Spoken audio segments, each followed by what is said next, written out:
Welcome to the Dealer Playbook Podcast. My name is Michael Cirillo, and each week I sit down with the brightest minds in marketing, sales, and leadership to help you level up your career in automotive.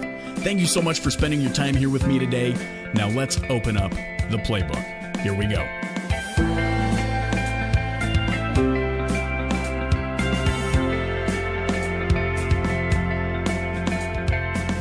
Hey, Shama, thanks so much for joining me on the Dealer Playbook Podcast. A pleasure to be here, Michael. I'm pumped. First of all, I'm pumped for a variety of reasons, and I think mostly for selfish reasons at this point. But I've got to ask you, because I've watched a lot of your videos. I'm probably a fan at this point, but I know I know you did your thesis on Twitter. Right. And I've been running some little Twitter experiments of my own and seeing a huge influx of followers, which scratches my ego a little bit. But I mean, what's happening with Twitter? Is this something I should even be playing around with at this point? Is it going anywhere? Are they going to stand the test of time, or do I need to start diverting my attention somewhere else? Yeah, so I think Twitter is really interesting. I've always felt like it was a tool for strategic serendipity, being able to connect with people, and amazing things really do happen. So I'm a big Twitter fan. I think their leadership needs some tweaking for sure. Okay. I would not be surprised if they did get acquired by another company. But I think in terms of what Twitter offers is pretty unique. So I don't think there's any fear of, will the site go away? I don't think that's happening anytime soon.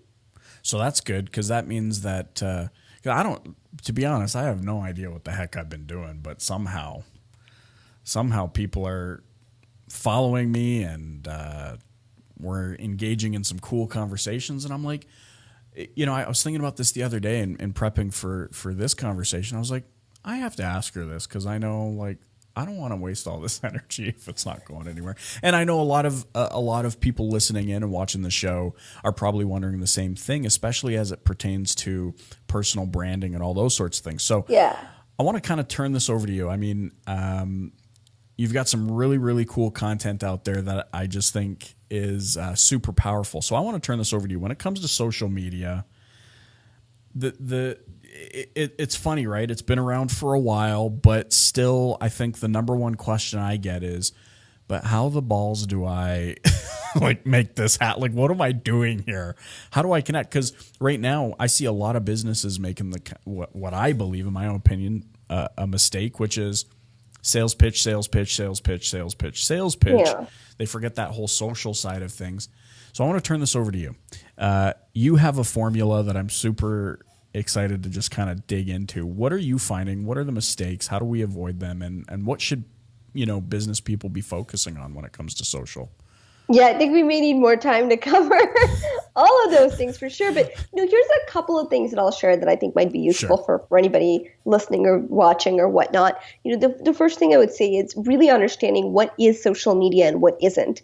And I know that sounds elementary, but really a lot of times when people think social media, they think like Twitter or Facebook or LinkedIn. Right. And it's like, well, I don't really know how to use these things or whatever it may be. But, these are just platforms. This isn't really social media. They're social mediums. They're platforms, and that's great. But I think if you really understand this broader definition of social media, which is this idea that people are now the media, I think that is the real game changer. If you really understand people are now the media, how do you leverage that? How do you make decisions? And so, I keynote for all sorts of organizations, and I speak internationally, and I was just speaking at SEMA. So I'm very it's whenever I speak to an audience, I always do sort of this show of hands, but obviously I can't see people here. So but you'll play along, right? And you just ask an audience, and I ask them, for example, how many of you Yelp a restaurant before you try it for the first time? Mm-hmm. The majority of the hands go up. Or how many people look at a movie review before you decide, whatever you're going to see this weekend? Again, almost everyone raises their hand. So we are living immersed in a social media ecosystem. This is the culture that we are living in. Right. So it's kind of funny. You don't even use social media anymore. It's not how do you do social media marketing? It's more how do you do marketing in a social media age? Mm-hmm. How do you do these things in the age of digital. So a lot of what I do and talk about is how do you thrive in the digital age? I mean, a big part of what we do with our clients at my company, big part of what I do when I keynote, all these things is really looking at how can you thrive in the digital age? And that looks different, of course, for industries or sales or marketing or whatever. Sure. But it comes down to this idea, right? People are the media, how they're making decisions. So, for example, if you have a dealership, right, and how people are purchasing vehicle purchases. In fact, I was just keynoting for GM in Miami last week. Oh, cool. And one of the challenges that people face across the board is how people make decisions. In fact, they just released all this data on customer loyalty. Accenture just has a piece, and I'm about to post that on Forbes. So by the time this goes live, you can go to my Forbes column and see this piece, and you can get kind of the stats on loyalty. But one of the things that you find, because you do find companies complaining about customer loyalty these days more than ever. Yes. But customer loyalty is developed long before someone even makes a purchase. Like being able to get them at the decision thinking process, right? Earlier in the decision-making process, chances of them cultivating loyalty early on, they're much more likely to stick with that. And so, for example, we have a used car dealership here in town, and they're smaller than the rest of the guys around them, but they consistently outperform everyone around them. And they do it because their marketing is so on point. And when you go in to buy a car, and I bought 2 cars from them myself, from family members, when you go buy a car from them, getting a review, they've trained their salespeople to take pictures of people with their cars as soon as they buy them. They ask, can we share this on our Facebook page? How many dealers are actually doing that? Training their folks, making sure that it's integrated. Because when you look up now buying a car in this area, they're the first ones to pop up. Not only that, they're the first ones to pop up with 100 positive reviews, right? Because they're integrating that into the sales process. And what fascinates me about that is there's obviously a culture inside of that store that starts offline where they're getting buy-in from their team members to want to even be able to do this because they see the importance and the kind of the perpetual. They see that it makes money. There you go. Yeah. Right. But yeah, it does come from leadership. It does come from the boss's boss saying, you know what, we got to do this and it's important. And this is the only way we're going to continue to grow or we're going to be obsolete. Okay. So that leads me to this question. How do you build that momentum? I know you've got a new book out talking about momentum marketing. Is that the right kind of thing to? Yeah, it's momentum, and it's about marketing in the digital age. So it looks at 5 principles you really sort of need to embrace to be able to market well in this age. All right, lay them on me. Oh, well, I'll give you sort of the high level. How's that? Right. Let's do so it. One of the main things I talk about in the book is I'll give you a couple. So the first is agility through analytics, and this is really basic. For people out there, it just means looking and making decisions based on the numbers. So even if you don't do a lot of this stuff, but you have Google Analytics, for example, on your website, a lot of folks have it installed. If you don't, that's step 1. Right? Get Google Analytics installed on your website. But even as simple as looking at what's your bounce rate. And that just means how quickly does someone leave your website when they land on it. So if they're leaving within, if your bounce rate is 70% or higher, that means 7 out of 10 people, when they land on your website, they're clicking the back button within seconds. They're not even looking at your stuff. Yeah. Right? So either the traffic you're attracting isn't right or it's not converting well. Do you see kind of a standard bounce rate, like kind of something that people should be shooting really for? Is it objective based? Yeah, it really depends. I mean, for certain industries, 70% isn't bad, right? Okay, fair. But the lower the bounce rate, the better.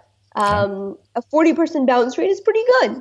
Because a lot of people, the way we search, the way we hit back buttons and just surf the web, if you will, although that feels a little anachronistic, to be able to just do the things we do, it's very fast. If you ever observe yourself online, I think people surprise themselves by, oh my God, I just went through 30 websites, Yeah. But we forget that as consumers because it's your website, so aren't people engaging with it the same way you are, so forth.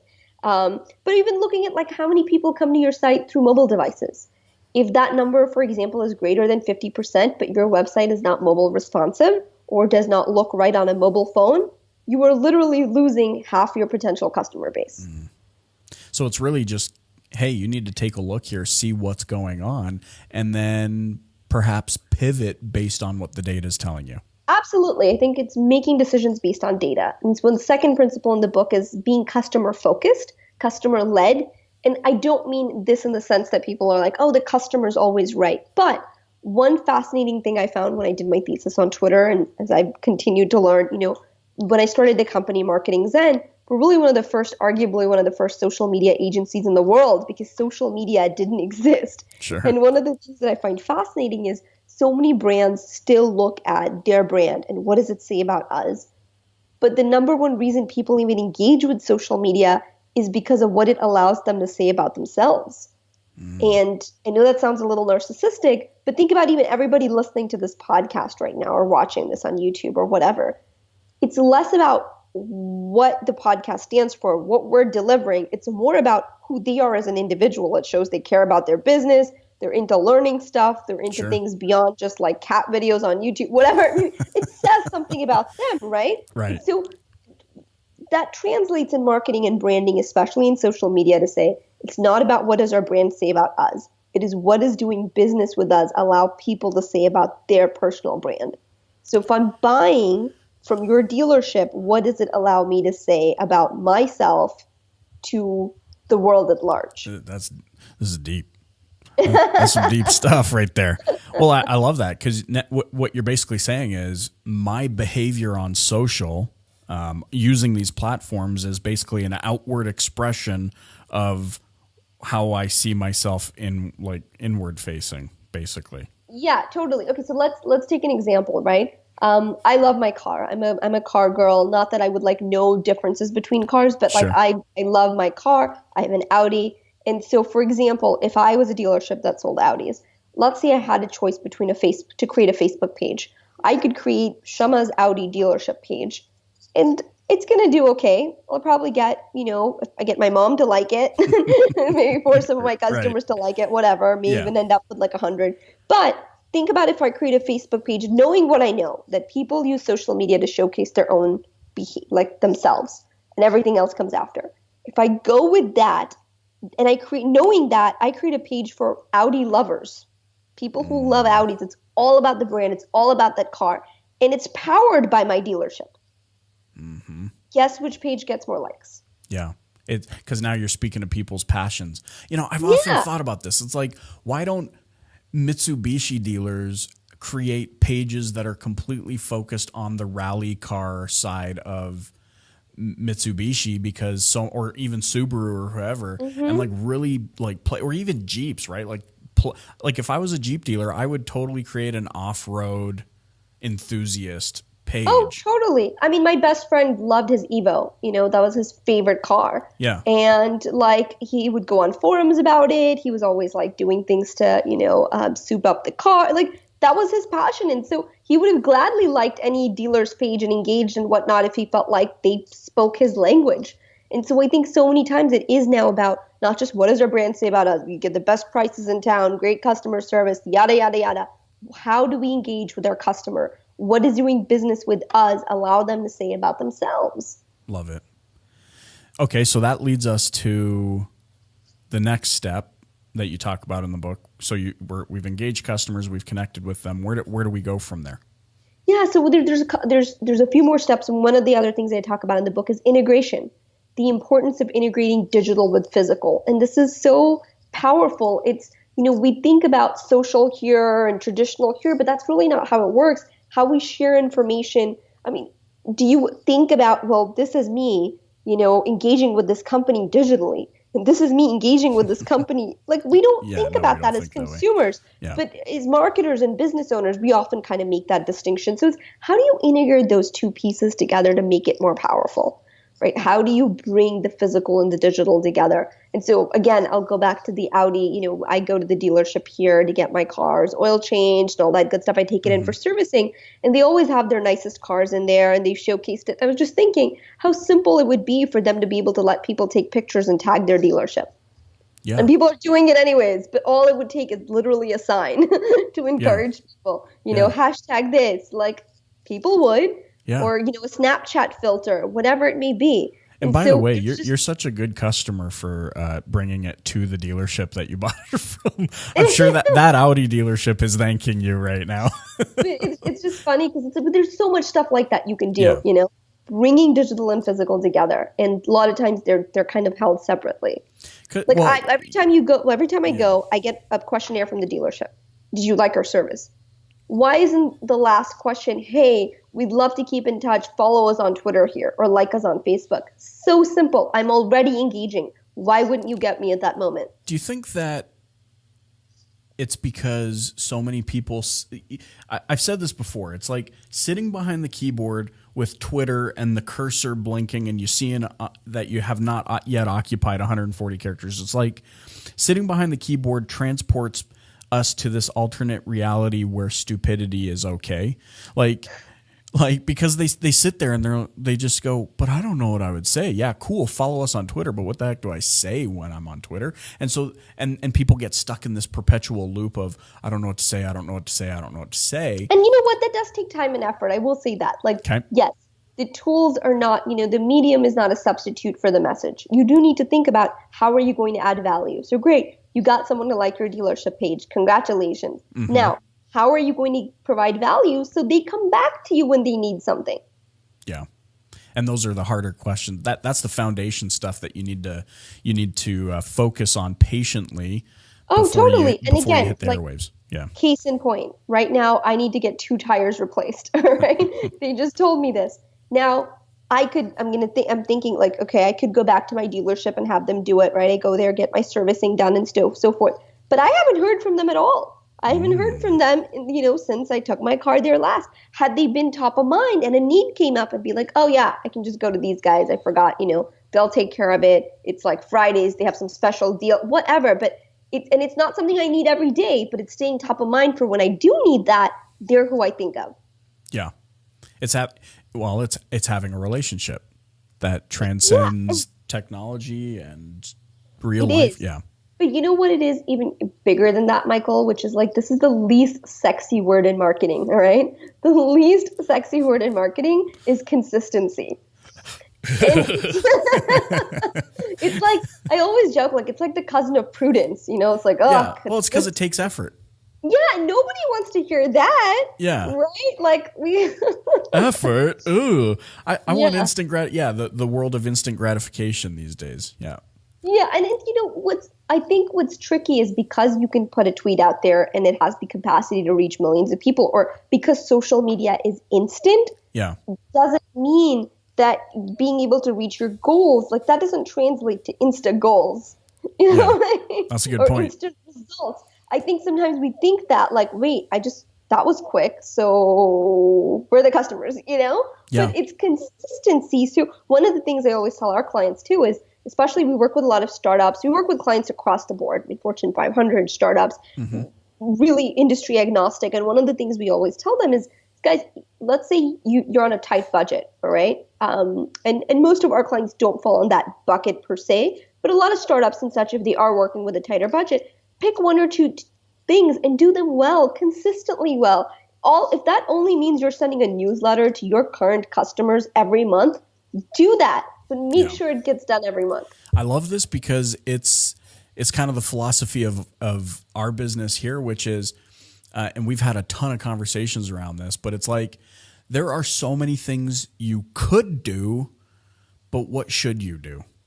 When you can't do all that you've maybe always done or all that you could do, you can only do what matters most. And so what I love about business is I think, I get to, sitting in the captain's chair or whatever, I get to sit down and determine what do I believe is the most important thing for my business. But I think that gets, a lot of people get blinded. They see the Shamas, they see the Gary V's, they see the Grant Cardones, they see the whoever, right? And they're like, oh, I want what they have. And all of a sudden they start like, they don't even realize that split second decision of I want that changes, like they're all of a sudden chasing you. And in so doing, they almost start imitating you and then start becoming you.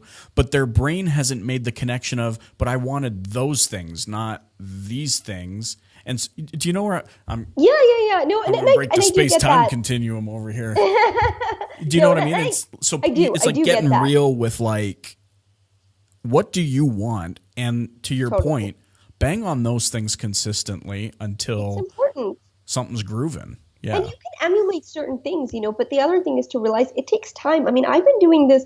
People think because I'm younger and it's like, oh, that's great. Look at that, Insta success, all this stuff. Yeah. No, I mean, I've been at this for 8 years. It's the iceberg thing. 8 years in social media is like a lifetime. When I started, there wasn't an industry. Like people said, what's Twitter? Instagram didn't exist. Twitter. Snapchat didn't exist. It's such a different world today. Why is this chick walking around with a blue bird on her shirt? Like, what is this? Did you know that story, Michael? You were mentioning that. I saw it when I was watching you did an interview with Ink, and I think you had mentioned something about that. Yeah. People would ask me, like, what's that? What cartoon is that?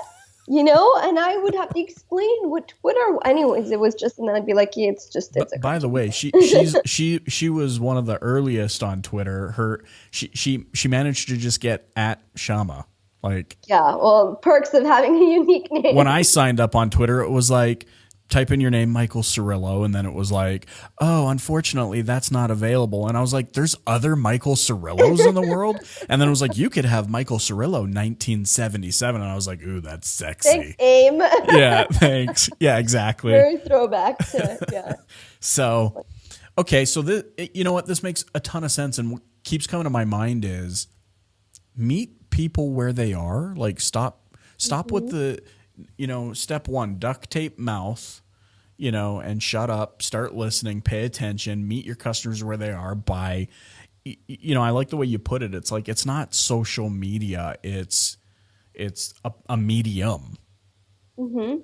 Yeah. It's marketing the social age. That's really kind of how you think about it. And here's the other thing that I get a lot is more recently, it's like, a lot of people are afraid, like my competitors will find out what we're doing. Yeah. And it's laughable. Because it's like, I should say it this way.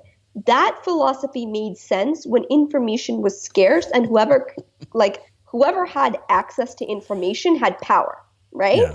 That was powerful. Like the libraries of Alexandria. People who had power, really. Like in our history, people who had power were the ones with access to knowledge. And they were the ones who decided, like the church, for example. The longest time the church decided what you got to read and what would be published. Mm-hmm. And, access to information was rare. Okay. Yeah. Today we don't live in that world. Today information is available everywhere and there is nothing that you are going to come up with that is so unique.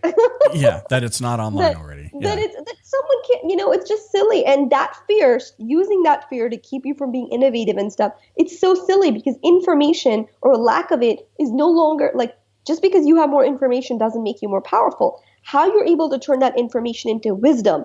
Are you able to create the right filters for your customers? Are you able to curate that? Can you give them signal from the noise? Mm-hmm. Can you help them when they walk on to, your floor, pick the right car for them? Yes, they're going to come with their mobile phones. Yes, they're going to have done their research. Yes, they're going to know what the guy across the street is charging. That's all irrelevant, right? Can you help them figure out what's the right purchase for them? That's what's important. And I love that you use the word innovation because, I think there are a lot of people still who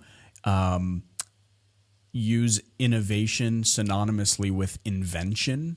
Mm-hmm. And, but how do I come up with something new? And to your point, it's like, well, we're not saying create a whole new thing that didn't exist. We're saying innovate inside of these parameters that already exist. So shift the process of your floor so it's a much more enjoyable experience. One of the things also I talk in the book is the importance of cross collaboration, right? Breaking down silos and figuring out how can you leverage your current force better. And that means, your employees, for example, how could you leverage your employees better with their social, just giving them choices about what they can share. Like one of our clients, we created an internal newsletter because we were creating all this content for them. We were like, wow, we want to be able to, get more mileage out of this. So we created an internal newsletter, which went out to their team that said, had pre-made tweets, pre-made status updates. All they had to do was copy paste wherever they wanted, whichever platform, when they wanted. There weren't any rules. It was just, guys, here's what we're working on. Feel free to share. It made them look like rock stars. Sure. Right. And it drove traffic back. I mean, we saw a 30% increase in traffic in the first month after doing that. So it's kind of about like looking beyond, these are our vendors, these are our partners, and these are our customers, these are our employees, and really looking at, hey, how can you better leverage these things across the board? Yeah, makes total sense.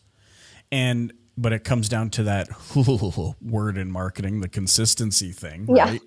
And figuring out beforehand. And I feel like that's it, man. Like, so many people feel the instant nature of mobile phone in hand. Oh, access Twitter, access Facebook. But they are confused because they didn't lay the foundation for what they were going to be doing there. And I think that's, a lot of what we've talked about here. So really what I'm picking up from this is understand that social is not a reflection of, it's not you trying to broadcast yourself to your audience. It's you letting your audience tell you what they're into. I mean, it's a big listening mechanism, basically. Yeah, it's listening and responding. What a novel idea. I'm sure you would love to sit on this podcast and just listen to me broadcast the whole time. So and how ridiculous would that sound, right? So the fact that in real life we can understand, I say in real life, like I just bought into the but it's like, it's funny in person. The thought of you coming onto my show and just listening to me talk would be absolutely ridiculous. I don't think there's one person that would be like, oh yeah, that made total sense. They'd be like, that's ridiculous. Yep, that's what we're doing when we sit behind the keyboard. We're just talking and talking and talking. So it's kind of like, shut up and listen and then connect in a meaningful way. And I think you would agree. And I mean, from my own experience, it's okay to feel that like, oh man, we need to move faster. That's normal. That's where the patience thing comes into the mix. But take the time. It's necessary. It's okay to feel like you might be missing out. But the one thing that I think you and I could both attest to is that patience and the things you learn by being patient and figuring out how you want to connect with your marketing in a meaningful way will like what I see quite frequently translates to your competitors trying to figure out what the heck you're doing. Yeah, I mean, one of the things we tell clients is, look, you'll see progress right away. If you start working with us, our clients also like, how quickly can I get results? We see progress right away. That's not a problem.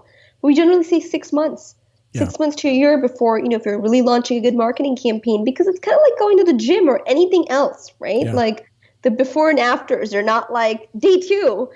Yeah, that's right. It's healthy eating, which, eating a salad just doesn't sound as sexy. But it's necessary. Yeah, right. And doing it consistently, right? If that's your goal, then you do have to eat healthy consistently. You can't just be like, well, I threw that one salad in there, so that should have been good. Or, that's the thing. You really do have to commit to whatever it is that you're trying to accomplish. And at the end of the day, it's like, okay, well, how much do you want this? How can those listening or watching get in touch with you? Yeah, absolutely. If you'd like to get in touch, you can obviously find me across all the social sites, LinkedIn, Twitter, or Facebook. You can also check out marketingzen.com. And then my personal site is shamahyder.com. And I think we're going to do a giveaway so that we can get some copies of Momentum into the hands of listeners. So stay tuned for the show notes at www.thedealerplaybook.com/112. If you can believe that, 112 episodes where we will share with you how you can get a copy of Shama's new book, Momentum. Shama, thanks so much for joining me on the Dealer Playbook. Super appreciative of that. Thanks, Michael. Pleasure to be here.